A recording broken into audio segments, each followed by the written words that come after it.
Hi friends,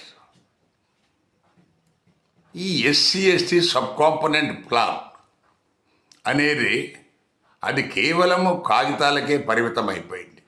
అది చూస్తే మనకు ఈ ఎస్సీ ఎస్టీ నాయకులు, ఎమ్మెల్యేలు, ఎంపీలు ఎవరైతే ఉన్నారో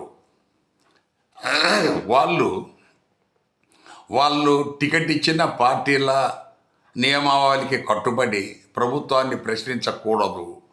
సో అలాంటప్పుడు వాళ్ళు ఎస్సీ ఎస్టీ ఎమ్మెల్యేలు అయినా కాకున్నా ఆ జనాలకు, ఆ సామాజిక వర్గాలకు ఒరిగేదేమి లేదు. ఎందుకంటే మౌనంగా ఉన్న వాళ్ళు జరుగుతున్న అన్యాయాలు చూస్తున్న ఎంపీ ఎమ్మెల్యేల ద్వారా ఎస్సీ ఎస్టీ సమాజం, బీసీ సమాజం, ఎస్సీ ఎస్టీ సమాజానికి ఒరిగేదేమి లేదు. అందువల్ల ఆ రాజకీయ రిజర్వేషన్లు దాని మీద ఎవరికి ప్రత్యేకమైన శ్రద్ధ, ప్రత్యేకమైన మనకు శ్రద్ధ అంటూ ఏమీ లేదు. ఎందుకంటే వాళ్ళు ఉన్నా లేకున్నా మనకి ఇక్కడ సమాజానికి ఒరిగేదేమీ లేదు. ఎందుకంటే వాళ్ళ నియోజకవర్గ నిధులు కూడా వాళ్ళ నియోజకవర్గంలో వాడటం లేదు. ఒక ఎస్సీ నియోజకవర్గం నిధులు వాటిని కూడా దారి మళ్ళించి పార్టీ అనుకూలంగా వాళ్ళకి ఎక్కడ వీలుంటే అక్కడ వాళ్ళను ఖర్చు పెట్టిస్తుంటే మరి అలాంటప్పుడు ఆ నిధుల అర్థం ఏంటి? రెండోది వచ్చేసేసి SC ST sub component plan అని చెప్తున్నారు.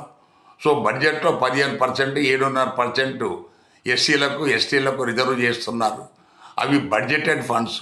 వాటిని ఇష్టారాజ్యంగా ప్రాజెక్టులకు, స్టాచ్యూస్ పెట్టడానికి, ఎక్కడ ఏదైనా బిల్డింగ్లు కట్టడానికి అన్నిటికీ ఇదే అమౌంట్ వాడుతున్నారు. కానీ ఎస్సీ ఎస్టీలకు ఇవ్వటం లేదు. మరి దీన్ని ఏ రకంగా చూడాలా? మీరు బడ్జెట్లో దయచేసి ఎస్సీ ఎస్టీలకు ఎలాంటి ఫండ్స్ ఇవ్వలేదు అని చెప్పండి. బట్ మీరేదో ఇచ్చినట్టుగా 1,000 కోట్ల రూపాయలు ఇచ్చినట్టుగా జనాల దృష్టిలో వాళ్ళు 1,000 కోట్ల రూపాయలు రిజర్వేషన్లు తిని ఒక్కొక్కడు కుబేర్లు అయిపోతున్నారు. ఆదాని అంబానీతో రేపు పూటికి ఎక్కడ వస్తారో అన్న తప్పుడు ప్రచారంతో మళ్ళీ ఇంకోవైపు మీడియాలో కొంతమంది చేస్తూ ఉంటారు. దయచేసి వాటి మీద మీరు క్లారిటీగా, కనీసము మీరు అమౌంట్ ఖర్చు పెట్టలేకపోతే, దాన్ని ఖర్చు పెట్టడం సాధ్యం కాదు అనుకుంటే ఆ ఇందిరాగాంధీ టైంలో ప్రవేశపెట్టిన SC ST sub component plan దాన్ని రద్దు చేయండి. అలాంటప్పుడు ఆ ప్రశ్నే ఉత్పన్నం కాదు. మన నియోజకవర్గం నిధులు, ఎస్సీ ఎస్టీ నిధులు ఆ నియోజకవర్గాల్లో వాడకపోతే మరి అలాంటప్పుడు ఆ నియోజకవర్గాలు ఉండి వీళ్ళకు ఒరిగేదేంటి?